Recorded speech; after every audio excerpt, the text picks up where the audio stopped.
பொதுக்கூட்டத்தோட தலைவர் சசிகுமார் அவர்களே, தமிழ்நாடோட ஜனதா கட்சியோட தலைவர் தலைவி சொல்லணும் சந்திரலேகா அவர்களே, அகில இந்தியா பொதுச் செயலாளர் ஜெகதீஷ் ஷெட்டி அவர்களே, மேடையில் வீட்டில் இருக்கும் ஜனதா கட்சியோட பொறுப்பாளர்களே, சகோதர சகோதரிகளே, முதலாக நான் உங்களுக்கு என்னோட நன்றி தெரிவிக்க விரும்புகிறேன். போன வருஷம் ஏப்ரல்ல திராவிட முன்னேற்ற கழகம் ஏராளம் பணம் கொடுத்தும் பிறகு இந்த திராவிட முன்னேற்ற கழகத்தோட ஆட்சியை தேர்தல் மூலமா இறக்கிவிட்டு இந்தியா முழுக்க ஒரு தமிழ் மக்களுக்காக ஒரு பெருமை நீங்க உண்டாக்கினீங்க.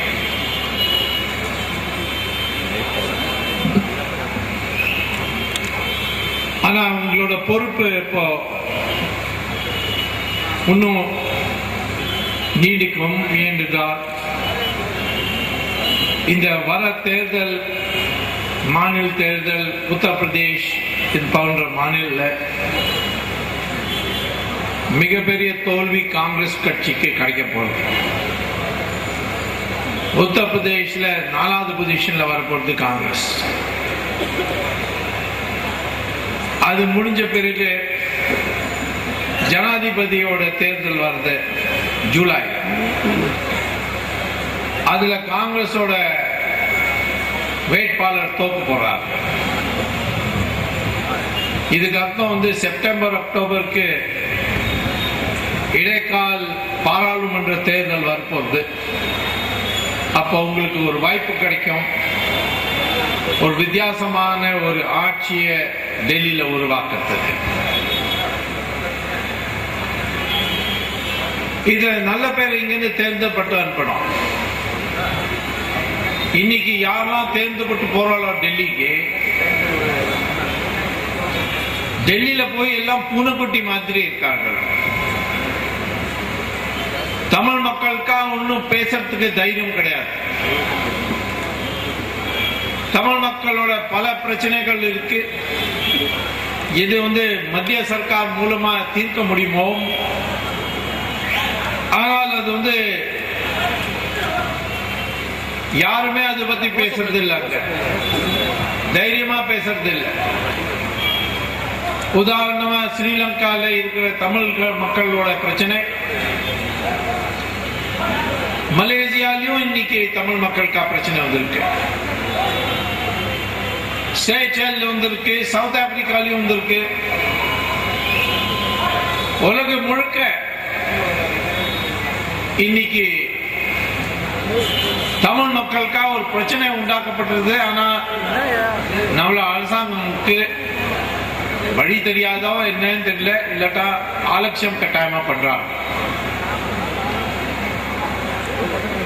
நான் எப்பெல்லாம் முடியுமோ பாடுத்தேன், தமிழ் பிரச்சனைக்காக பாடுபட்டேன். ஒரு 25 வருஷம் முன்னால கச்சத்தீவோட பிரச்சனை வந்தது. அப்போ கச்சத்தீவு பத்தி எல்லாரும் இங்க பெரிய உரையெல்லாம், பெரிய பேச்சு மேடையில இருந்து நல்லா பேசியிருந்தார்கள். ஆனா அதை பத்தி ஒன்னும் செய்யவே இல்லை. கச்சத்தீவுக்கு மீனவர்களுக்கு அங்க போய் மீனை பிடிச்சு அங்க ரெஸ்ட் பண்றதுக்காக ஒப்பந்தம்ல ஒரு பிரிவு இருக்கு. ஆனால் அவ செய்ய முடியல, யாருமே பண்ண முடியல. போனா சுட்டுக் கொல்லப்படுறார்கள். அதனால எங்களுக்கு உரிமை இருக்குன்னு காட்டுறதுக்கு நெடுமாறன் ரொம்ப பெரிய பேசா பேசி அவர் கச்சத்தீவுக்கு நான் போயிட்டு வரேன்னு சொல்லி ராமேஸ்வரம்ல அவர் போட்ல உட்கார்ந்து போது இந்த போட்டே தண்ணி கீழே போயிடுது. அதே மாதிரி வீரமணிக்கும் எல்லாருக்கும் இது பேசுறதா ஒன்றும் செய்யறது இல்லை. நான் தான் ஒண்ணு கச்சத்தீவு போய் அங்க ஜனதா கட்சியோட கோடியை இட்டுட்டு வந்தேன். நம்மளோட உரிமை இருக்குன்னு பண்ணின்னு காட்டிட்டு வந்தேன்.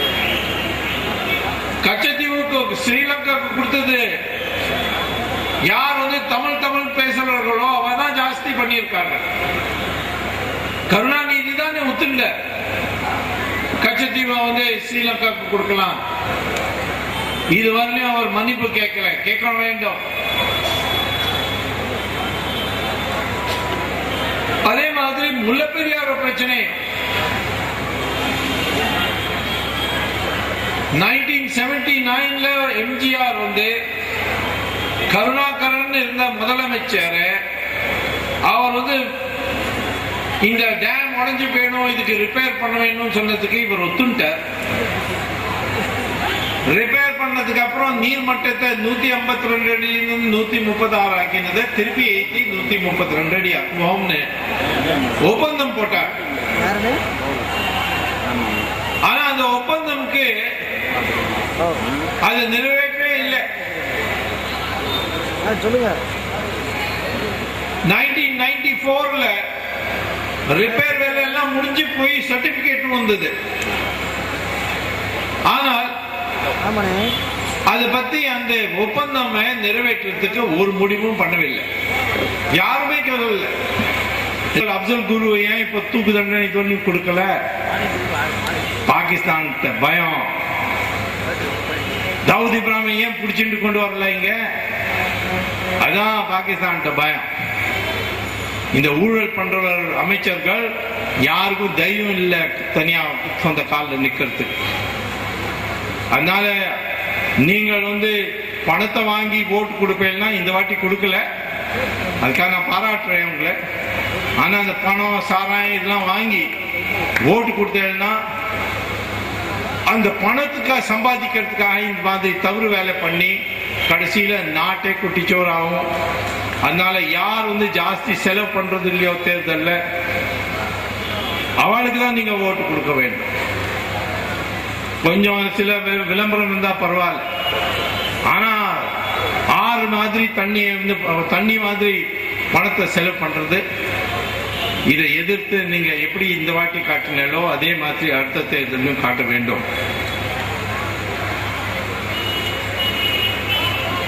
நம்ம நாட்டில் இப்போ பல இயக்கம் இருக்கு. அண்ணா ஹசாரே ஒரு இயக்கம் இருக்கு. அவர் என்ன சொல்றார்? சட்டத்தை மாத்தணும், ஜன் லோக்பால் பில் கொண்டு வந்தோம், அப்பதான் நம்ம ஊழலை ஒழிக்க முடியும். ராம்தேவ் என்ன சொல்றார்? நான் கிராமம் போய் மக்களை திரண்டு கொண்டு வருவேன், அந்த பெரிய கூட்டத்தை பார்த்து கவர்மெண்ட் ஆக்ஷன் எடுக்கும். நானும் ஒரு 15 மெம்பர் கமிட்டி அதோட தலைவராக இருக்கேன், action committee against corruption India. அந்த கமிட்டி முடிவு என்னன்னா, இருக்கிற சட்டத்துல மெதுவா போனாலும் பரவாயில்ல, ஆனா ஒரு புது சட்டம் வரவரையும் சும்மா உட்காரக்கூடாது. இந்த இருக்கிற சட்டத்தின் மூலமாயே நடவடிக்கை எடுக்க முயற்சி பண்ணோம். அதான் நான் பண்ணியிருக்கேன். இன்னைக்கு இருக்கிற சட்டம், prevention of corruption act, criminal procedure code, IPC, அது மூலமா நான் பண்ணியிருக்கேன். புது சட்டம் வந்துருக்குன்னா ரொம்ப நல்லது. அது அண்ணா ஹசாரே ஒத்துக்கிறது இல்லை. நான் சொன்னேன், சரி நீங்க உங்க வழியா போங்க. ஆனா ராம்தேவும் நானும் 2 பேரும் சேர்ந்து பண்ணலாம். நீங்க கிராமத்துல மக்களை திறந்துபட்டு கொண்டு வாங்க, கூட்டத்தை சேர்த்து கொண்டு வாங்க, நான் சட்டத்து மூலமா கோர்ட்ல செய்வேன். அதனால இன்னைக்கு ஊழலை ஒழிக்கிறதுக்கு ஒரு மிகப்பெரிய வாய்ப்பு வந்திருக்கு. ஆனா கடைசியில ஒரு ஆட்சி நம்மளுக்கு அனுகூலமா இருந்தாதான் முழுக்க ஊழலை ஒழிக்க முடியும். அந்த ஆட்சி வர்றதுக்கு அந்த ஆற்றல் உங்க கையில இருக்கு. நீங்க அந்த படி செய்ய வேண்டும்.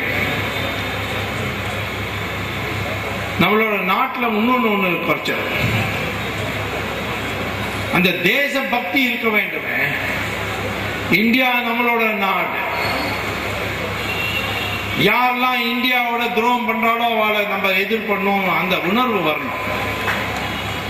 அதுக்காக தான் முத்துராமலிங்க தேவர் தமிழ்நாட்டில இருந்து ராமநாதபுரத்துல இருந்து சுபாஷ் சந்திர போஸோட சேர்ந்தார். அதே மாதிரி ராஜகோபாலாச்சாரியா ஃப்ரீடம் மூவ்மெண்ட் காந்தியோட சேர்ந்தார், சத்யமூர்த்தி சேர்ந்தார்.